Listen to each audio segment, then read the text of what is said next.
काफ़ी चल रहा है, इसको लेके क्या कहेंगे आप? देखिए, मौसम जब चेंज होता है तो वायरल फीवर आ जाता है।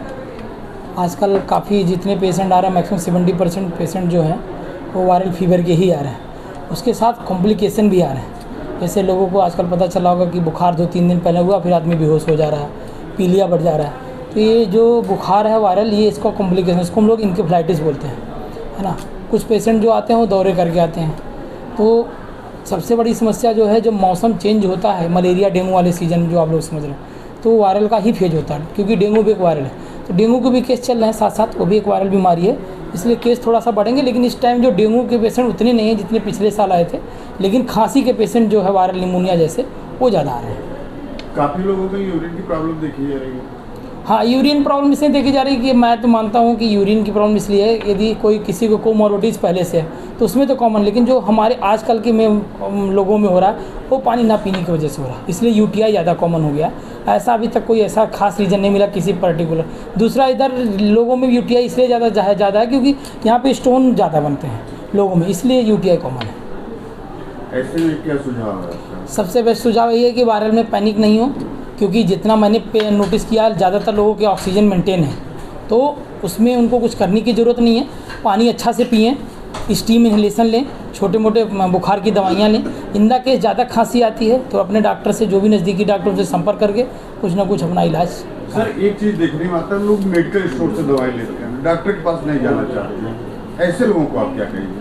देखिए, मैं मेडिकल स्टोर वालों से भी गुजारिश करता हूँ कि ठीक है दवाई दें, पेशेंट लें उनसे मेरा, लेकिन खासकर स्टेरॉइड पे ज़्यादा फोकस ना करें, क्योंकि जो कमियाँ आ रही हैं वो लोग 5 दिन 7 दिन 15 दिन खा लेते हैं स्टोर से दवा लेके, बाद में हम लोग पास आते हैं तो हम लोग भी कुछ नहीं कर पाते। वो पेशेंट सीरियस हो जाते हैं, हम लोग भी मेडिकल कॉलेज बड़ी जगह गोरखपुर KGM से रिफ़र करना। आज ही की बात बताएं, हमने हमारे यहाँ कल एक पेशेंट आई, 3 दिन से वो इलाज करा रही थी।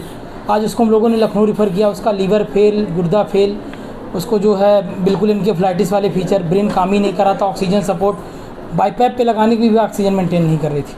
उसके घर वालों को समझाया गया तो वो लोग लखनऊ लेके गए, भगवान जाने भी बची कि नहीं बची। तो ये सारे कॉम्प्लिकेशन जो हो रहे हैं, थोड़ा सा मुझे लगता है मेडिकल स्टोर को भी हम लोगों का सपोर्ट करना चाहिए। हम लोग भी उनका सपोर्ट करते हैं कि जिससे मरीज़ हमारा ठीक हो, क्योंकि दोनों को मरीज़ की ज़रूरत है। इसलिए वो भी, इनको लगता है कि कोई केस है तो डॉक्टर के सलाह के बाद अपना वो दवाई ज़रूर है। सर, डॉक्टर साहब देखने को ये मिला कि हार्ट अटैक बहुत आ रहे हैं, तो उनके लिए क्या? नहीं, हार्ट अटैक देखिए स्पेशल इधर तो अभी मैंने जो नोटिस किया बहुत नहीं है। हार्ट अटैक पीछे साइलेंट अटैक आए हैं कुछ, वो हम पिछले भी हम काफ़ी लोग डिस्कस किए हैं कि कुछ हमारे खान पान रहन सहन का फ़र्क तो ज़रूर पड़ा, लाइफ स्टाइल मॉडिफिकेशन नहीं हो पाया। दूसरा जो लगता है, मैं मान के चलता हूँ कि पोस्ट कोविड के बाद जितने भी लोग सर्वाइवल रेट हुआ है कम हुआ। तीसरा, आजकल जो नई स्टडी आई वो हम देख रहे हैं कि लेस देन 40 ईयर में भी अटैक के चांसेस बढ़ गए, जो आपके क्वेश्चन है। इसमें यही है कि हम लोग जो देख रहे हैं कि लोग का लाइफ स्टाइल में अल्कोहल ज़्यादा ले रहे हैं, स्मोकिंग ज़्यादा कर रहे हैं, खाने पीने ध्यान नहीं, एक्सरसाइज पे कोई वो नहीं है। तो इस वजह से ज़्यादातर हमारे जो चांसेज हैं हार्ट अटैक के बढ़ गए हैं।